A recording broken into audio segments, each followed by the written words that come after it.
꼭 알아야 할 주요 이슈들을 입체적으로 분석해 쉽게 풀어드리는 이순영입니다.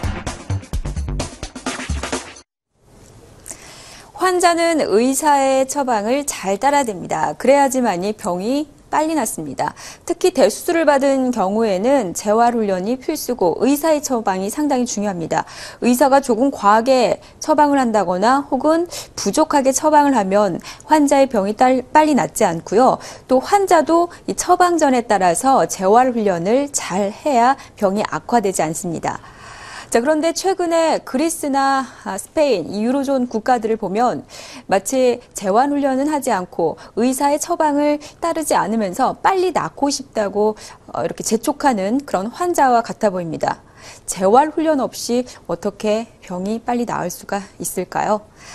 자, 이슈 타파에서는 기획 시리즈로 유럽 재정 위기에 대한 진단과 그에 따른 대응 전략을 기획 시리즈로 알아보고 있습니다. 경제 전문가들의 해법을 계속해서 들어보고 있는데요. 오늘은 김한수 자본시장연구원 국제금융실장과 얘기를 나눠봤습니다.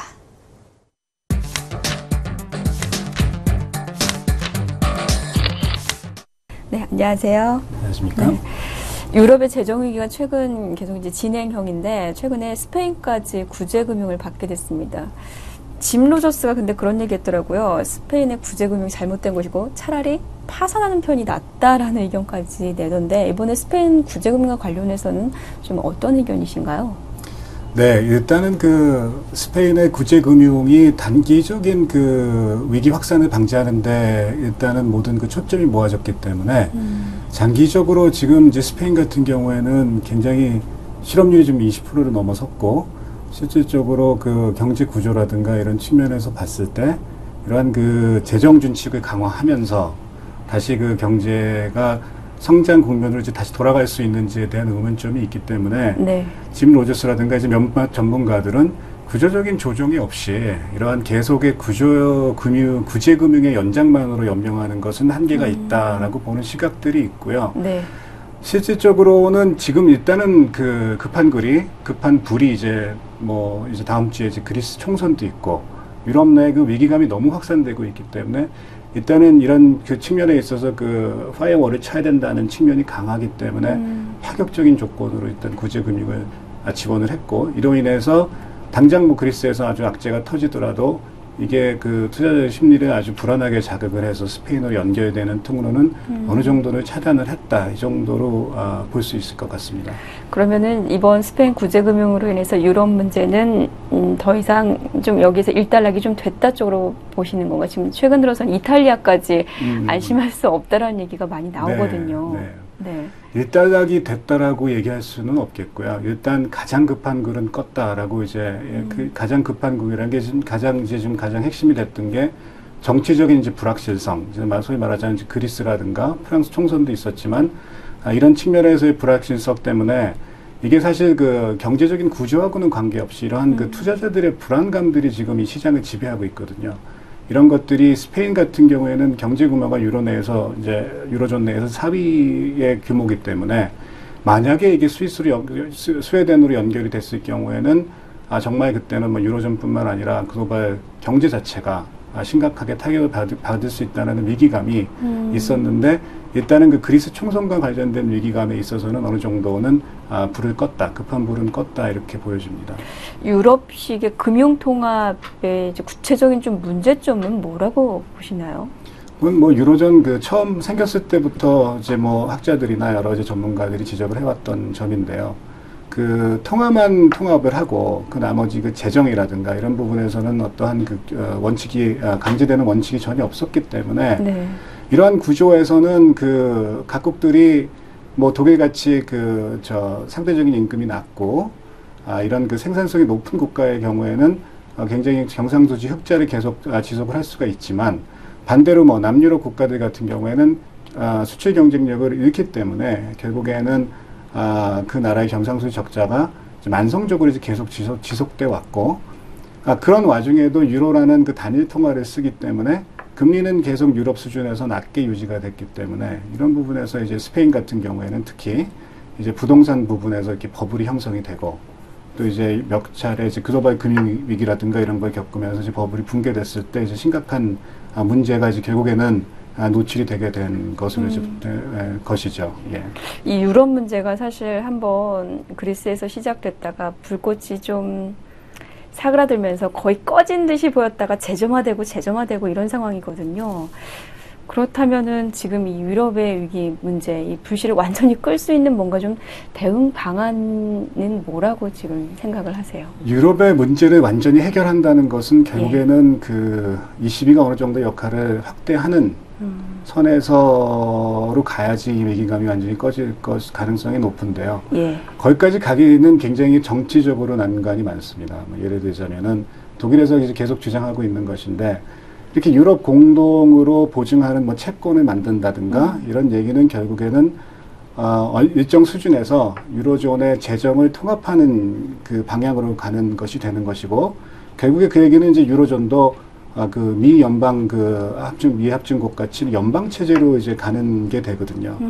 사실 그 연방으로 간다는 것은 그 뭐 이론적으로는 가능하고 뭐 경제적인 뭐 타당성이라든가 이런 것들을 점쳐볼 수 있겠지만 하나의 국가가 그 주권을 굉장히 상실하는 측면이 있기 때문에 실질적으로 이런 합의를 이루기는 굉장히 힘든데 거기에 이런 위기가 겹쳐서 이런 위기 와중에 하다 보니까 결국에는 또 이러한 그 협상의 어려움이 더더욱 어려워져서 계속 더 힘든 부분이 있고요.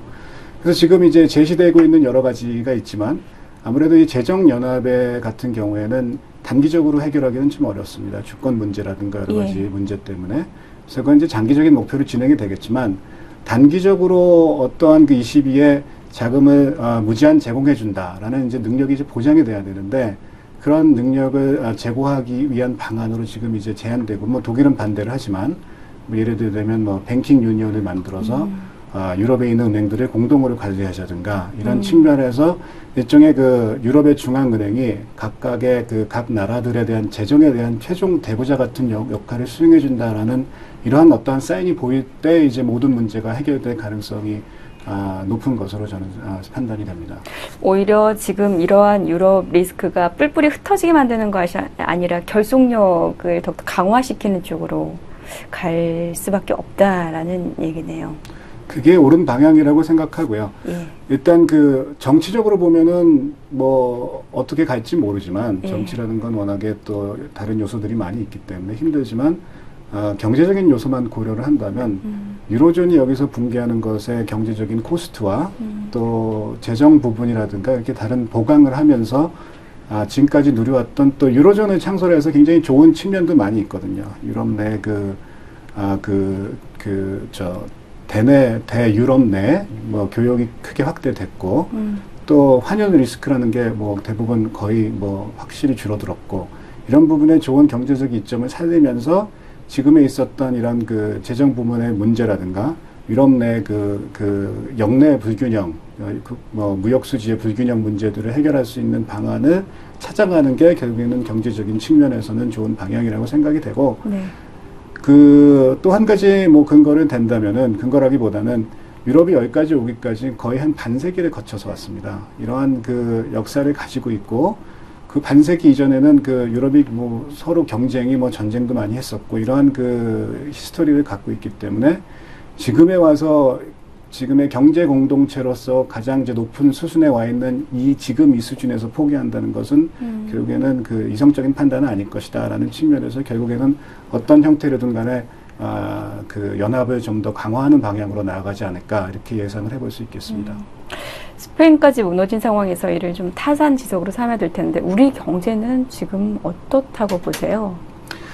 우선 그 한국 같은 경우에는 그 무역의 비중이 상당히 크고 뭐 이런 경제 구조이기 때문에 유로존뿐만 아니라 지금 전 글로벌 경제가 거의 그 좀 좋은 하강 국면을 보일 수 있다는 그런 가능성들이 커지고 있는 측면이기 때문에 좋을 수는 없습니다. 다만 이제 저희가 그 유럽에 대해서 직접적으로 노출되고 있는 측면 같은 부분은 사실 그 유로존 얘기가 시작되면서 자제를 요청을 많이 했고 실질적으로 유럽의 직접적인 노출 정도는 상당히 줄어들었습니다.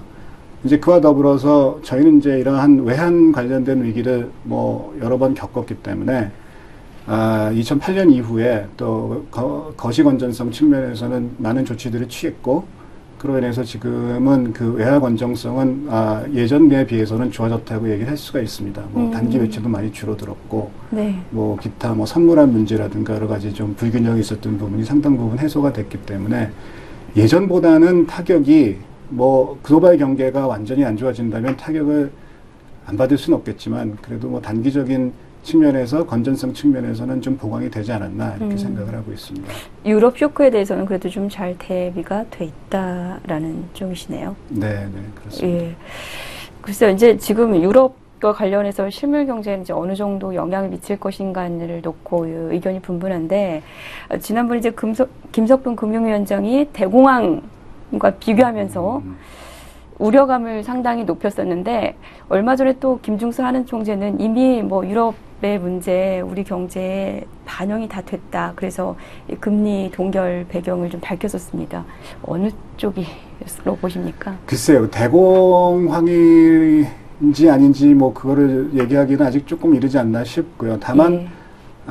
지난 뭐 10년, 20년간의 가장 큰 경제 위기에 닥쳤다는 것은 확실한 것 같고요. 그 얘기는 이렇게 선진국 경제가 연이어서 문제를 일으키는 적은 없었기 때문에 결국에 특히 한국 같은 경우에는 그 대부분의 대외 거래가 굉장히 큰 경제 비중을 차지하고 있는데 뭐 결국엔 수출해주는 곳이 문제가 생기면 유로존이 장기 침체를 가게 된다면 저희 경제에 타격을 입지 않을 수는 없을 테고 또 우리 간접적으로도 그렇습니다. 저희가 이제 무역을 가장 많이 하는 나라가 중국인데 또 중국에서도 거의 한 3분의 1가량은 유럽에 수출을 하고 있기 때문에 뭐 역내 수출을 한다 하더라도 파이널 데스티네이션은 결국에는 유럽 쪽으로 가는 비중이 상당히 높기 때문에 이런 측면에서 저희 경제는 이러한 그 글로벌 경기, 특히 선진국 위주의 경기가 침체됐을 때 네. 영향은 뭐 적지 않겠죠. 양쪽 의견은 좀 뭐 지나치다라고 지금 얘기를 하시는 걸로 받아들이면 될까요? 그러니까 이렇게 받아들여야겠죠. 이런 그 대비를 철저히 해야 된다는 측면에서 예. 위기의식을 물론 대공황으로 갈 수 있는 가능성도 충분히 있고요. 예. 그러한 트리거는 유로존이 붕괴를 한다면 우선 뭐 예전에 한번 겪었긴 하지만 실질적으로 단시간 내에 그 무너진 경제를 다시 회복시키기는 어렵기 때문에 뭐 수년에 걸쳐서 경기 침체가 글로벌 경제가 침체가 지속될 수 있다는 측면에서는 우리도 그렇게 대비를 해야 된다는 그 취지라고 저는 이해를 하고 있습니다. 조금 전에 이제 좀 우리 경제 체질 개선이 돼서 어떤 이제 해외 의존도가 그렇게 막 지나친 편은 예전보다는 아니다라고 얘기를 해주셨는데 일각에서는 지금 지나치게 좀 대외 개방도가 높아서 이 경제 구조 자체를 좀 체질 개선을 해야 되지 않겠냐 이런 필요성이 대두가 되고 있는 상황이거든요. 네. 네. 그게 이제 결국에는 뭐 내수를 살려야 된다 이런 네. 쪽으로 이제 대책들을 내야 된다라고 나오는 측면인데요. 물론 그렇습니다. 저희 그 수출 주도형으로 워낙에 급속도로 성장한 경제 구조이기 때문에 생산의 대부분이 해외로 팔리고 있고 그로 인해서 그 대외의 그 상황이 굉장히 우리한테 영향을 미치는 것은 맞지만 그렇다고 단시간에 이러한 그 경제 구조를 변화를 시키기는 사실상 불가능에 가깝다고 보여지고요. 중장기 전략으로는 그게 우리도 그 제조업 위주에서 뭐 서비스업이라든가 이런 쪽에 그 생산성을 좀 향상시킨다든가 이런 쪽의 방향의 정책을 계속 내가지고 결국에는 이제는 한국이 이제 개도국형에서 선진국형으로 진압하는 단계이기 때문에 경제 구조도 이에 맞춰서 바꿔나가는 게 바람직한 방향이라고 생각이 됩니다. 그렇다면 이제 유럽발 위기에 대응하는 한국의 경제 전략 구체적으로 좀 어떻게 나아가야 된다고 보시나요? 일단은 단기적으로는 그 유럽의 리스크가 뭐 아무리 작게 본다 그래도 연말까지는 지속이 될 거고 예. 또 그 정치적인 불안감까지 같이 섞여 있기 때문에 이러한 그 유로존의 문제는 당분간은 계속 될 겁니다. 그 얘기는 그 외국인 해외 투자자들의 심리가 여러 가지로 불안하다는 것이고 실제로 유럽 같은 경우에는 디레버리징이 이제 진행이 되고 있고 계속 지속적으로 진행될 것이기 때문에 물론 우리나라가 아주 많이 강화를 했지만 아직도 다시는 그 해외 투자자 동향이라든가 이런 쪽에서 그 거시 건정성을 강화하는 측면에서는 늘 예의주시할 필요가 있겠고요.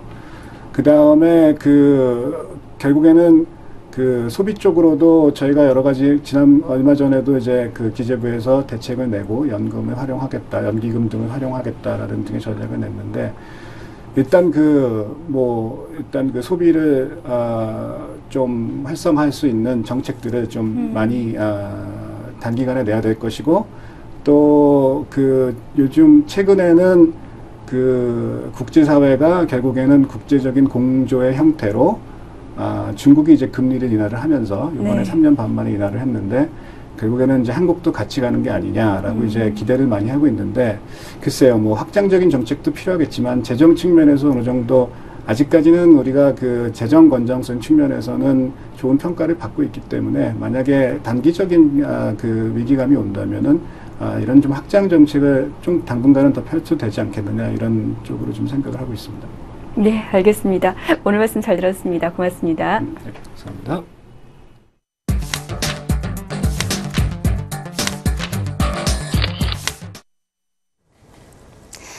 네, 오늘은 김한수 자본시장연구원 국제금융실장과 함께 유럽발 재정위기 해결 방안과 한국의 대응책에 대해서 알아봤습니다. 여러분 혹시 렌즈 끼셨습니까? 최근에 이 콘택트 렌즈의 매출 성장으로 인해서 투자자들에게 주목을 받는 기업이 있습니다. 바로 인터로조인데요. 저희 이슈타파에서 인터로조 그 현장을 직접 찾아가 봤습니다. 내일 이 시간에 함께 해주시기 바랍니다. 이순영의 이슈타파는 여기서 인사드립니다. 고맙습니다.